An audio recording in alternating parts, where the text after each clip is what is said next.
तो हेलो दोस्तों, आज फिर हम आए हैं फिजिक्स की क्लास लेकर के। लेक्चर 2 है ये आपका। तो आज हम पढ़ेंगे वही चैप्टर है वैद्युत आवेश तथा क्षेत्र।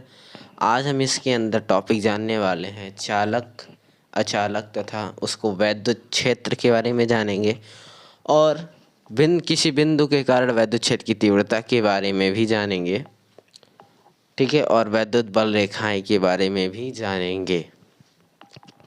तो वीडियो को स्टार्ट करते हैं और शेयर ज़रूर करिएगा, इस वीडियो को लाइक भी करिए और ज़्यादा से ज़्यादा शेयर करने का ज़रूर प्रयास करें ताकि आप भी उसके कामयाबी में साथ रहें। और ये बैच 2023 और 24 के बोर्ड छात्रों के लिए ये वीडियो बनाई जा रही है। तो हम जानेंगे पहला चालक, अचालक, अर्धचालक के बारे में, ठीक, ओके। कल मैंने कूलाम का नियम बता दिया था और आवेश क्या होता है, आवेश के गुणधर्म, इन सभी के बारे में मैंने अगले वीडियो में लेक्चर 1 में चर्चा की थी। और आज लेक्चर 2 है जिसमें हम वैद्युत क्षेत्र के बारे में भी जानेंगे, वैद्युत क्षेत्र की बल रेखा, जैसा कि मैंने आपको बता दिया है। और आपको मिलेगा कि वैद्युत आवेश तथा द्रव्यमान में अंतर, ये भी आप जान सकते हैं इसमें क्या होता है, ठीक है। तो सबसे पहला का हम जानेंगे चालक, अचालक, अर्धचालक के बारे में। तो जानते क्या है, चालक होता क्या है?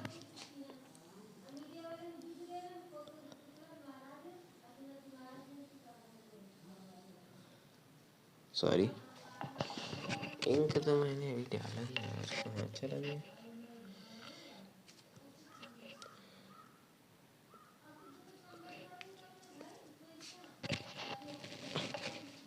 ओके, तो हम स्टार्ट करते हैं।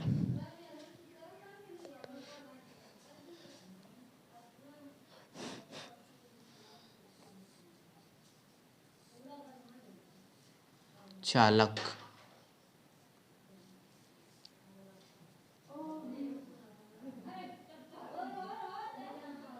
चालक के बारे में हम जानेंगे जस्ट उसके बाद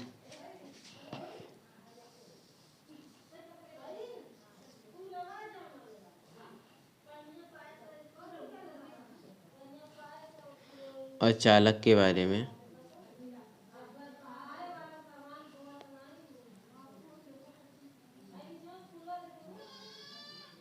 लग रहा है कि मार्कर थोड़ा वो कर रहा है क्या।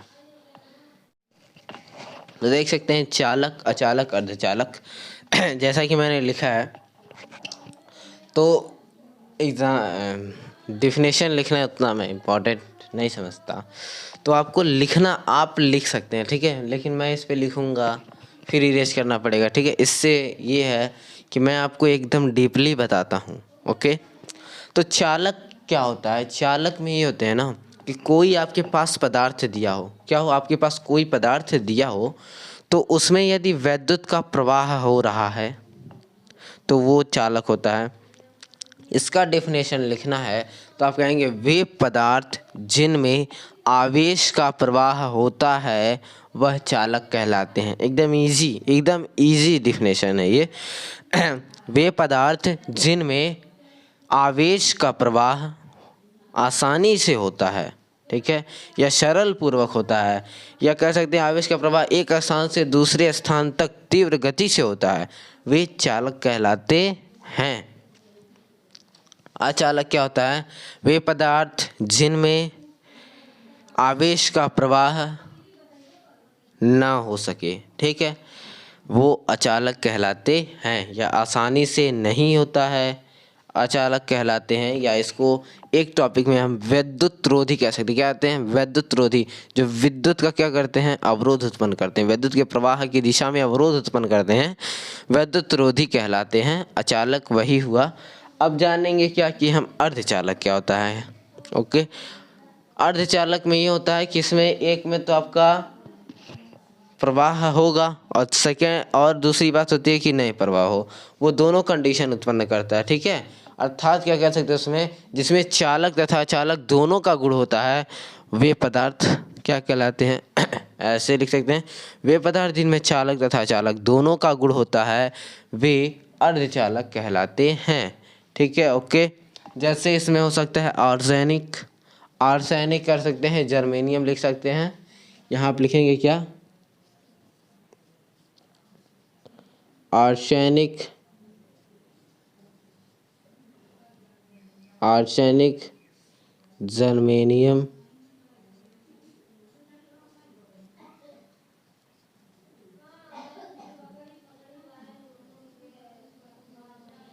ये हो गया आपका। और अचालक, अचालक में आप कह सकते हैं लकड़ी, जो कि एकदम अच्छी सी बात है।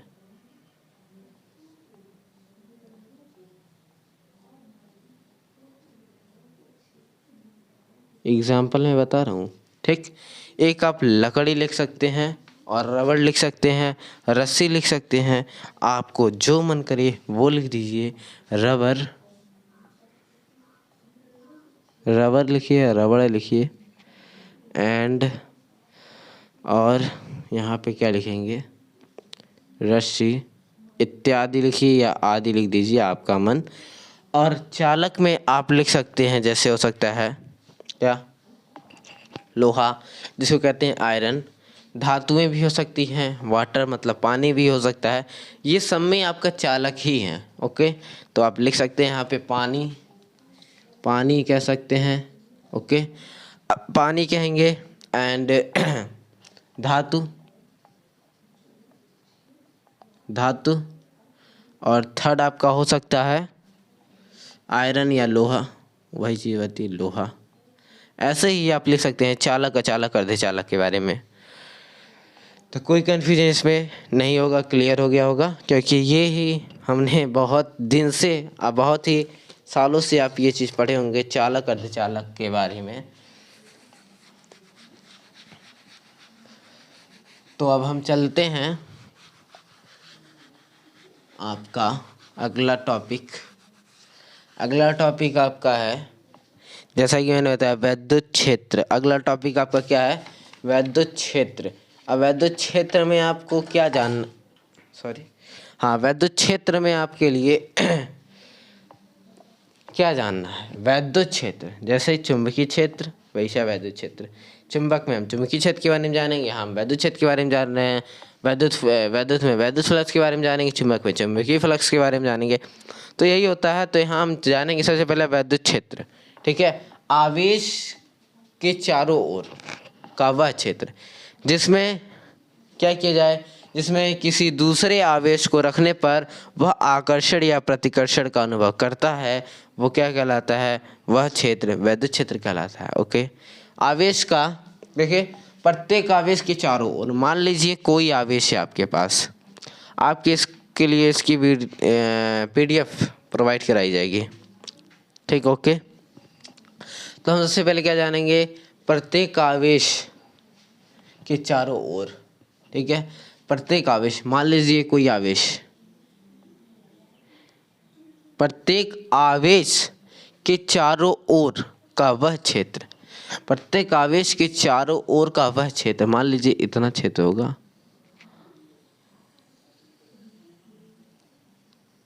मान लीजिए इतना ही क्षेत्र होगा ना। प्रत्येक आवेश का, प्रत्येक आवेश, मान लीजिए प्रत्येक आवेश का चारों ओर का वह क्षेत्र, चारों ओर का वह क्षेत्र जिसमें किसी दूसरे आवेश को रखने पर, मान लीजिए कोई आवेश मैं दूसरा रख रहा हूँ यहाँ पे, किसी दूसरे आवेश को रखने पर वह आकर्षण या प्रतिकर्षण का अनुभव करता है, तो वो क्या कहलाता है, वह क्षेत्र वैद्युत क्षेत्र कहलाता है। क्या कहलाता है, वैद्युत क्षेत्र।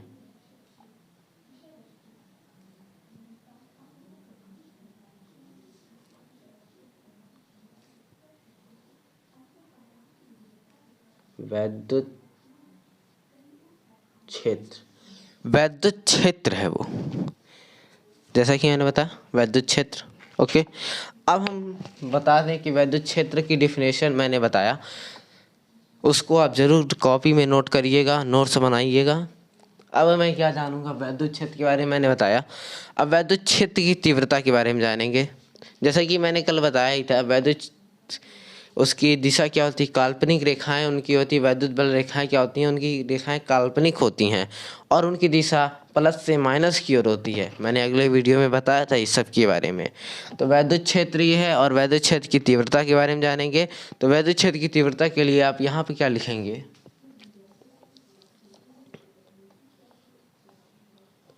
वैद्युत क्षेत्र की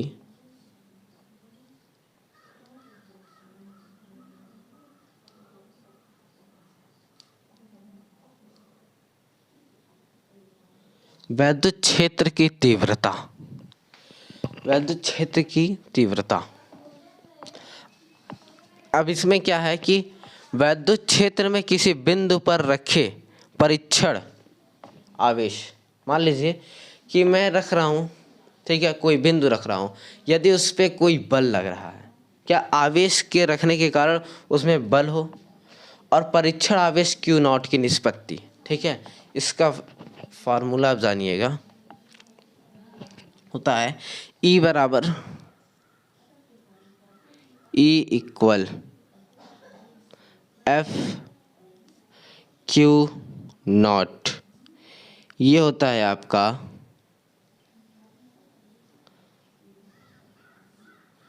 फॉर्मूला। अब मान लीजिए आपके पास F की वैल्यू दी हो, क्या हो, F की वैल्यू दी हो और Q नॉट की वैल्यू दी हो, तो आप E का मान ज्ञात कर सकते हैं। मतलब वैद्युत क्षेत्र की तीव्रता E की वैल्यू आप फाइंड आउट कर सकते हैं, क्योंकि इस पे न्यूमेरिकल ज़रूर पूछे जाते हैं, ठीक है। इस पे एक न्यूमेरिकल आपको दी बताया जाएगा अभी। तो वैद्युत क्षेत्र की तीव्रता के बारे में मैंने क्या बताया कि किसी बिंदु, ठीक है, किसी बिंदु पर लगे किसी आवेश, आवेश बिंदु है तो उसमें आवेश है, आवेश पर लगने वाला बल तथा परीक्षण आवेश क्यू नॉट की निष्पत्ति, ठीक है, की निष्पत्ति को उस बिंदु की वैद्युत क्षेत्र की तीव्रता कहते हैं। या ऐसे कह सकते हैं, इस फॉर्मूले से कह सकते हैं आप कि वैद्युत क्षेत्र की तीव्रता के लिए किसी बिंदु आवेश पर लगने वाला बल तथा उसके परीक्षण आवेश क्यू नॉट के गुणनफल को वैद्युत क्षेत्र की तीव्रता कहते हैं। इस फॉर्मूले से आपका ये हो जाएगा। और यदि हम बात करें इससे, तो वैद्युत क्षेत्र किसी बिंदु में रखे परीक्षण आवेश पर लगने वाला बल F तथा जो आवेश है क्यू नॉट की निष्पत्ति को उस बिंदु पर वैद्युत क्षेत्र की तीव्रता कहते हैं। इसे E से प्रदर्शित करते हैं, मैंने बताया जैसा। सॉरी ये गुणनफल नहीं होता यार, सॉरी,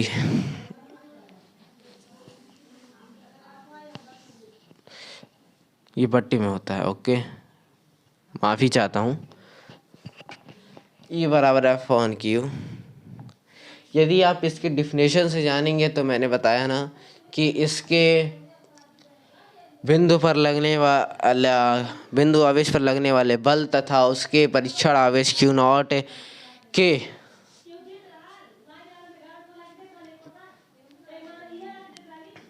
या 1/Q0 के गुणनफल को, जैसे F उस पर बल लग रहा है F, और उस पर 1/Q0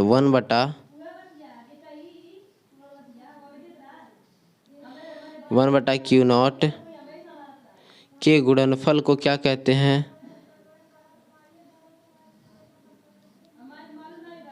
के गुणनफल को क्या कहते हैं, वैद्युत क्षेत्र की तीव्रता कहते हैं। ओके, अब जानिए क्या वैद्युत क्षेत्र की तीव्रता का मात्रक क्या होता है।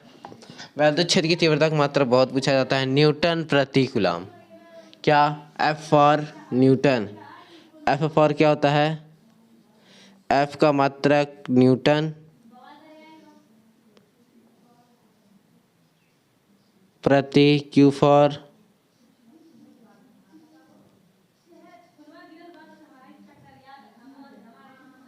कूलम, न्यूटन प्रति न्यूटन प्रति कूलाम होता है कि नहीं? होता है एकदम, न्यूटन प्रति कूलाम इसका मात्रक। और यदि विमीय सूत्र के बारे में जानेंगे तो न्यूटन का विमीय सूत्र क्या होता है? mL/T/-2। और कूलाम मतलब कि इसका क्या होता है? AT होता है। अब यदि ये A ऊपर चल जाए तो क्या बचेगा? mL/T/-2 रहेगा ही रहेगा। और ये ऊपर जाएगा तो क्या हो जाएगा? A माइनस और T पे भी माइनस हो जाएगा। ओके, अब देखिए T-2 है और T-1 क्या हो जाएगा? T-3 हो जाएगा। तो mL/T/-3 A/-1 ये होता है आपका विमीय सूत्र किसका? वैद्युत क्षेत्र की तीव्रता का। और यदि मैं इस पे न्यूमेरिकल बताना चाहूँ तो F की वैल्यू, यदि F आपके पास F दिया हो 0.8 न्यूटन, मान लीजिए यदि आपके पास F दिया है 0.8 न्यूटन दिया है और Q की वैल्यू आपके पास दी हो 20 कूलाम। ओके, तो आपके E का वैल्यू क्या हो जाएगा? F/Q मतलब 0/8 बटे Q का मान है 20। अब यदि हम इससे भाग दें, डिवाइड करें तो क्या हो जाएगा? इसको आप क्या करिए? 80 करिए, 80/20 करिए। और आप यहाँ पे 10⁻² राइट करेंगे। क्यों? क्योंकि एक दशमलव मैंने पीछे लिया तो 10⁻1, फिर एक पीछे ले रहे हैं तो 10⁻² हो जाएगा, और एक पीछे लिया तो 80 हो गया। अब 20 से 80 काटेंगे तो क्या आ जाएगा? 4 आ जाएगा। 4 मल्टीप्लाई बाई 10⁻², ये हो गया आपका E। और इसका मात्रक हो जाएगा आपका न्यूटन प्रति कूलाम। मात्रक लिखना आपको बहुत आवश्यक है। ये हो जाएगा आपका आंसर।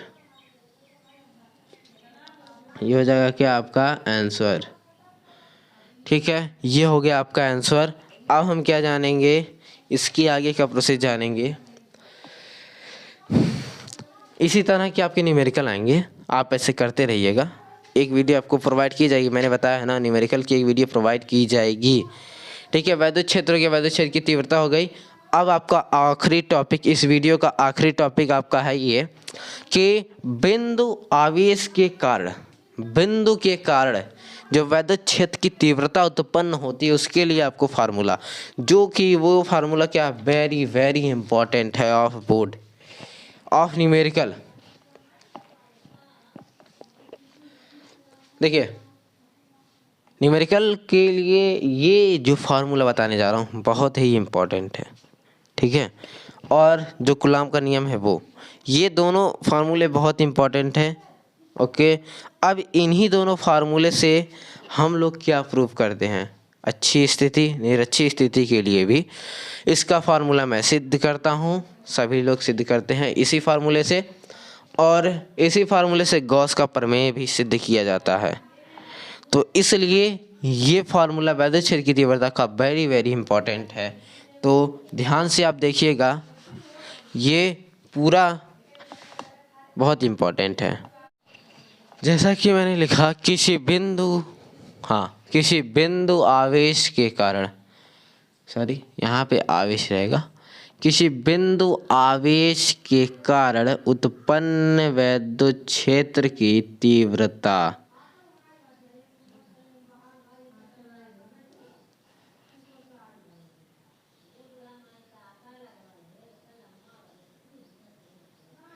किसी बिंदु आवेश के कारण वैद्युत क्षेत्र की तीव्रता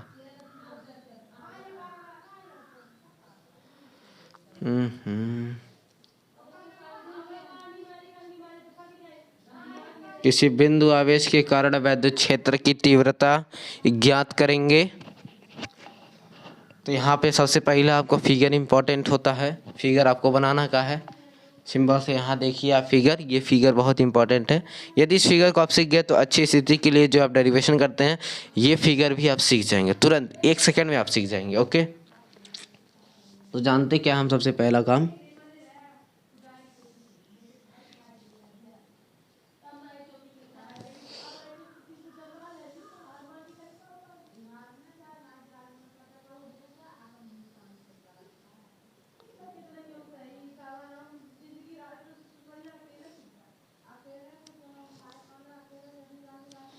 ये है आपका प्लस क्यू,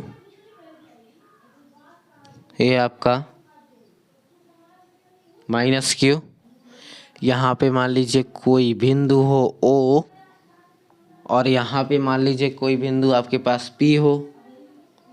ओके, यहाँ पे कोई बिंदु क्या हो, पी हो, और यहाँ से जो बल लग रहा है वो क्या लगे, एफ। बल क्या लगे, एफ लगे, और इनके बीच की दूरी आपकी क्या हो जाएगी, आर। आपके इनके बीच की दूरी क्या हो जाएगी, आर हो जाएगी। आपके बीच की दूरी क्या हो जाएगी, आर हो जाएगी। इनके बीच की दूरी मतलब क्या हो गया,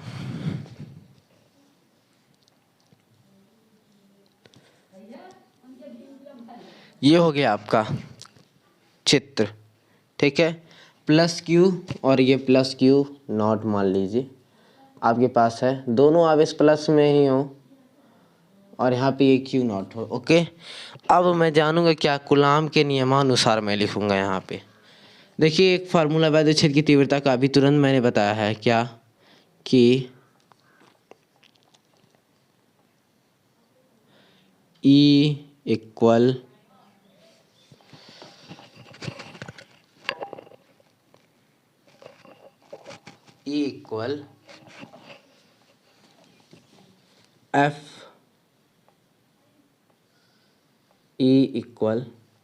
एफ अपॉन क्यू नॉट होता है।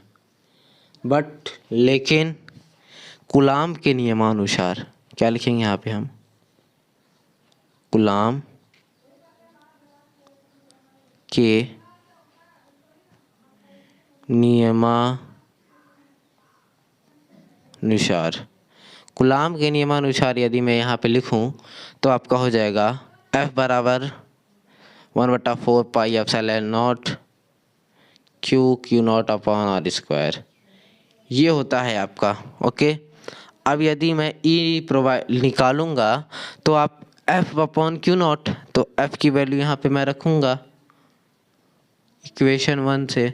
इसको मान लीजिए समीकरण 1 से q naught upon r square, और सबका बाटा क्या है, क्यू नॉट। अब क्यू नॉट से क्यू नॉट क्या हो जाएगा, कट जाएगा, कैंसिल हो जाएगा, तो आपका आ जाएगा 1/4 pi epsilon naught q upon r square, that is proof. यही है आपका वैद्युत क्षेत्र की तीव्रता के लिए फार्मूला। ओके, तो यही आपका सबसे मोस्ट इम्पॉर्टेंट ये भी फार्मूला है आपके लिए, जो कि मैंने बताया। न्यूटन प्रति कूलाम इसका क्या होता है, मात्रक होता है। तो ये हो गया आपकी वैद्युत, किसी बिंदु आवेश के लिए वैद्युत क्षेत्र की तीव्रता के लिए ये फार्मूला मैंने प्रूव कर दिया। तो ये है आपका फार्मूला, और इसी बेस पे ज़्यादा से ज़्यादा न्यूमेरिकल हम लोग लगाते हैं। ठीक है, तो इस बेस पे भी आपको न्यूमेरिकल दी जाएगी, तो इसके लिए एक वीडियो प्रोवाइड की जाएगी। उसमें हर एक फार्मूले पे कम से कम 2 से 3 या 3 से 4 न्यूमेरिकल ज़रूर लगाए जाएंगे। अब तक मैंने कम से कम एक तो आपका Q बराबर NE एक फार्मूला मैंने बताया था, और एक फार्मूला मैंने कूलाम के नियम के लिए F बराबर, ये फार्मूला था कूलाम के नियम अनुसार जो ये फार्मूला है, और थर्ड फार्मूला मैंने अभी को इस वीडियो में बताया E बराबर F अपॉन क्यू नॉट, और फोर्थ फार्मूला ये मैंने सिद्ध किया। इसके अगले वीडियो में हम जानेंगे वैद्युत द्विध्रुव के बारे में और द्विध्रुव आघूर्ण। ठीक है, वैद्युत द्विध्रुव तथा वैद्युत द्विध्रुव आघूर्ण के बारे में हम इसके अगले वीडियो में जानेंगे। ठीक है, और उसमें ही अच्छी स्थिति के बारे में भी जान लिया जाएगा, और वैद्युत फ्लक्स के बारे में। ओके, तो मिलते हैं अगले वीडियो में, तब तक के लिए जय हिंद, जय भारत। प्लीज़ वीडियो को शेयर करते रहिए, और चैनल को सब्सक्राइब ज़रूर करवाइए या करिए भी यदि आप फर्स्ट बार वीडियो देख रहे हैं, और लाइक तो आप करिए ही करिए। ओके, तो मिलते हैं अगले वीडियो में। Thank you for watching.